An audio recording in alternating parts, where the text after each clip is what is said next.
Eee, ini kita beralih ke pembangunan infrastruktur yang ada di Kota Batam nih, Bang. Ya kita lihat ya di sekitar kita ini sudah banyak ya di mana-mana ya di setiap kecamatan itu sudah dari tahun periode kemarin sampai saat ini pembangunan infrastruktur itu memang melejit cepat gitu loh. Di mana-mana kita tahu bahwa jalan makin lebar, kemudian para pengguna ya fasilitas yang telah disediakan oleh pemerintah Kota Batam ini sangat luar biasa. Jadi tidak menghambat juga kemacetan dan lain sebagainya. Nah, ini bagaimana sih resep Wali Kota Batam dalam pembangunan infrastruktur sehingga kita melihat bahwa Batam ini memang sangat luar biasa pembangunannya. Kalau kita melihat dari sisi sosial, bahwasannya pembangunan Batam itu secara menyeluruh. Artinya dari sisi ekonomi, kemudian infrastruktur, kemudian SDM, Batam itu memiliki nilai plus dibanding daerah lain, dan bahkan tingkat provinsi saja dan nasional, itu secara pertumbuhan ekonomi Batam lebih tinggi. Dan kemudian dari sisi SDM juga Batam luar biasa, apalagi dari sisi infrastruktur.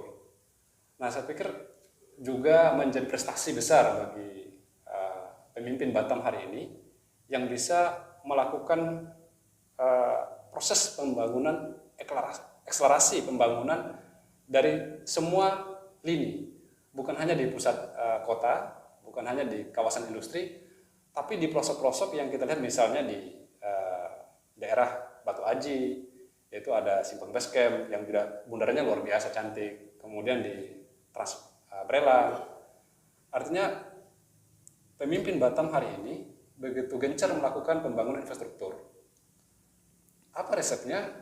Saya pikir Pak Rudi ini bukan orang yang senantiasa berkuar-kuar saja, tidak hanya wacana dan retorika semata, tapi dia berpatokan pada sisi regulasi dan mau turun ke masyarakat. Walaupun mungkin secara verbal atau secara bahasa lisan itu tidak lembut-lembut amat, tapi apa yang beliau sampaikan itu dilaksanakan. Dan beberapa pembangunan yang ada di Batam, baik di pusat kota maupun kawasan industri dan juga di pelosok-pelosok, itu betul-betul secara simultan, secara bersamaan terjadi gitu. Dan yang paling spesial adalah ini dilakukan di tengah COVID-19, pandemi COVID. Jadi harusnya misalnya mungkin anggarannya berkurang, kemudian masyarakat mungkin kondisinya ekonominya down, tapi saya lihat ada sisi positif yang dilakukan oleh pemimpin Batam dengan wali kota ex officio kepala BEM Batam. Sinergisitas dan akselerasi yang dilakukan oleh Pak Rudi di dua lembaga ini itu cukup masif, cukup memiliki efek positif. Bagaimana menggabungkan program kerja BEM Batam dengan Pemko Batam. Dan ini juga kalau dilihat dari sisi budgeting, saya Pak Rudi luar biasa, dia bisa menarik berbagai macam cara untuk menarik anggaran baik dari pusat, provinsi maupun di Pemko maupun di Batam, sehingga terrealisasi apa menjadi rencana dan keinginan pemimpin Batam hari ini atau keinginan masyarakat Batam. Dan salah satu yang mungkin ada sisi kelebihan juga, bagaimana misalnya ketika proses terjadi pelebaran jalan atau pembangunan jalan, gap masyarakat atau protes keras masyarakat itu kurang. Saya melihat ini juga luar biasa. Artinya Pak Rudi melakukan komunikasi itu langsung ke masyarakat dan memberikan solusi gitu. Jadi pembangunan yang bernuansa solutif, bukan menambah masalah.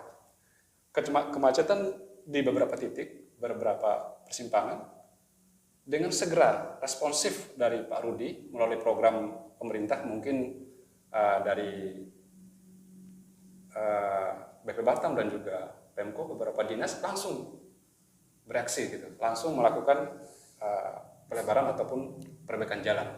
Ini sesuatu yang luar biasa kalau kita melihat apa yang dilakukan oleh pemimpin Batam hari ini.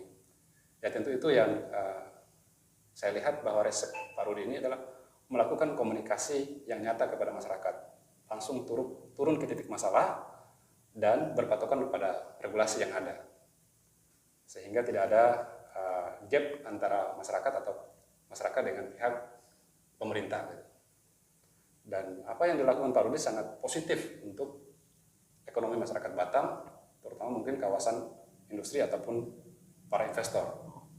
Yang mungkin perlu diketahui bahwasannya ketika jalan dilebarkan, ketika jalan protokol atau jalan umum ini bagus, maka akses logistik, transportasi logistik, kebutuhan dari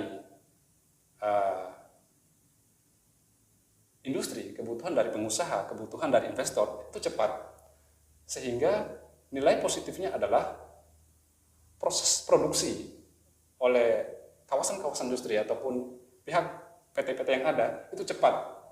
Karena transportasi logistik cukup efektif khusus di Kota Batam. Dan tentu ini harus didorong dengan masyarakat, terutama di pemuda juga, terus untuk mendorong pembangunan infrastruktur ini berjalan dengan masif dan baik, sehingga berefek kepada kita semua menikmati. Dan juga ya tentu dari sisi industri pariwisata, UKM yang ada juga itu semua bergairah. Dan mudah-mudahan pandemi COVID ini segera berlalu dan ekonomi Batam terus meningkat.